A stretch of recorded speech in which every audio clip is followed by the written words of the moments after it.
ગઈકાલે જ આઈપીઓ માર્કેટમાં ઉત્સાહ વધી ગયો હતો, કારણ કે એસએમઈ સેગમેન્ટમાં કાબરા જ્વેલ્સ અને રિકો સિક્યોરિટીઝ આ બંનેનું 90% પ્રીમિયમે તો લિસ્ટિંગ થયું ને એ પછી બી શેર ભાવ વધ્યો. એટલે જો સારો આઈપીઓનું એલોટમેન્ટ થાય અને નસીબ સારો હોય તો પૈસા ઓલમોસ્ટ ડબલ થવાની પણ શક્યતા રહે છે. હવે અત્યારે એસએમઈ સેગમેન્ટમાં 2 આઈપીઓનું સબસ્ક્રિપ્શન ચાલુ છે. એક છે રેક્સપ્રો એન્ટરપ્રાઇઝિસ, આમનું 22 જાન્યુઆરીથી ચાલુ થઈ ગયું, 22 થી 24 ખુલ્લું છે. એનએસસી એસએમઈ સેગમેન્ટનો આઈપીઓ છે. અને બીજું સીએલએન એનર્જી, એમનો આજથી ચાલુ થાય છે. આ બીએસસી એસએમઈ સેગમેન્ટનો આઈપીઓ છે. હવે પોઈન્ટ વાઇઝ પોઈન્ટ કમ્પેર કરીએ તો રેક્સપ્રોની આઈપીઓ સાઇઝ છે 53.65 કરોડ. આમાં ફ્રેશ ઇસ્યુ પણ છે અને ઓફર ફોર સેલ બંને છે. અને સીએલએન એનર્જીનું આઈપીઓ સાઇઝ મોટી છે 72.30 કરોડ, અને આમાં આખું ફ્રેશ ઇસ્યુ છે. ઓફર ફોર સેલની કોઈ મગજમારી છે નહીં. હવે કઈ કંપની શું કામ કરે છે એ જોઈએ તો રેક્સપ્રો છે તે ફર્નિચરનું મેન્યુફેક્ચરિંગ કરે છે. બધી હોસ્પિટલમાં, ઓફિસોમાં, ઘરોમાં બધે ફર્નિચર બનાવે છે. અને સીએલએન છે તે કસ્ટમાઇઝ લિથિયમ આયન બેટરી બનાવે છે ઇલેક્ટ્રિક વ્હીકલ માટેનું. મોટર્સનું પણ ઉત્પાદન કરે છે. અને ઇલેક્ટ્રિક વ્હીકલના જે પાવર ટ્રેન હોય એના બી અમુક પાર્ટ્સ બનાવે છે. કંટ્રોલર્સ છે, થ્રોટલ છે વગેરેનું બી ઉત્પાદન કરે છે. હવે રેક્સપ્રોનું તમે પ્લસ પોઈન્ટ જોશો ને તો આમના ક્લાયન્ટમાં બધી મોટી કંપનીઓ છે, જેમ કે શોપર સ્ટોપ છે, હિન્દુસ્તાન યુનિલિવર છે, સેમસંગ છે, marks and Spencer, Reliance India, Godrej and boys manufacturing. એટલે આ બધા માટે કંપની ફર્નિચર બનાવે છે, એટલે ક્લાયન્ટ બેઝ સારો છે.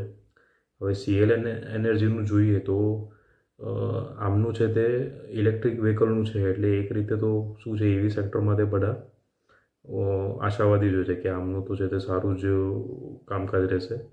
હવે સીએલએન એનર્જી નામની જેમની બ્રાન્ડ છે, એમના છે તે 2 મેન્યુફેક્ચરિંગ પ્લાન્ટ છે. એક છે તે નોઈડામાં અને બીજો મહારાષ્ટ્રમાં.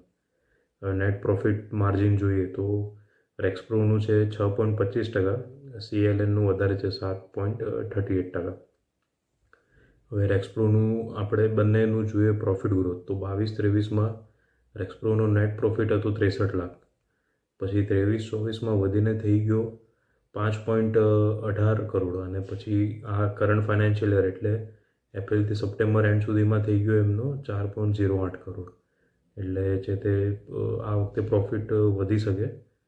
અને નેટ પ્રોફિટ માર્જિન સીએલએનની વાત કરીએ તો 22-23માં એમને 73 લાખનું પ્રોફિટ થયું હતું, અને 23-24માં વધીને થઈ ગયું 9.79 કરોડ.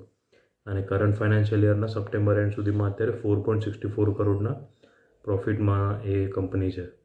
હવે આઈપીઓના પૈસાથી બંને કંપની શું કરશે એ જોઈએ તો રેક્સપ્રો છે તે ઇક્વિપમેન્ટની ખરીદી કરવાની છે અને એમની ફેક્ટરીમાં રિનોવેશન કરશે અને બીજું અન્ય મૂડી ખર્ચ કરશે. સીએલએન એનર્જીએ કીધું છે કે એ અમુક મશીનરી ખરીદશે અને ઇક્વિપમેન્ટ ખરીદશે, અને બીજું જે બી મૂડી ખર્ચ જોઈએ.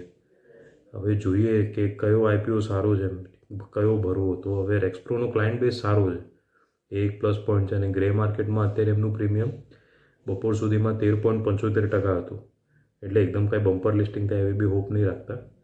અને સીએલએન એનર્જીનું જોઈએ તો આમનું ગ્રે માર્કેટમાં કામકાજ નથી, એ થોડું પ્રોબ્લેમેટિક છે. હવે આ જે 2023 હતું ફાઇનાન્શિયલ યર, એમાં છે એમને ત્યાં કંઈક આગ લાગી હતી, એટલે કામકાજ ઉપર થોડી પ્રતિકૂળ અસર પડી હતી. પણ આ લોંગ ટર્મ માટે સારું કહેવાય, EV સેક્ટરનું છે એટલે. અને બીજા 2 એસએમઈ આઈપીઓ કાલે ખોલવાનું છે, તો એનું બી હું ડિટેલમાં કાલે જ વિડીયો મૂકું, એટલે શું થોડું ગ્રે માર્કેટ પ્રીમિયમ બી અપડેટ થાય.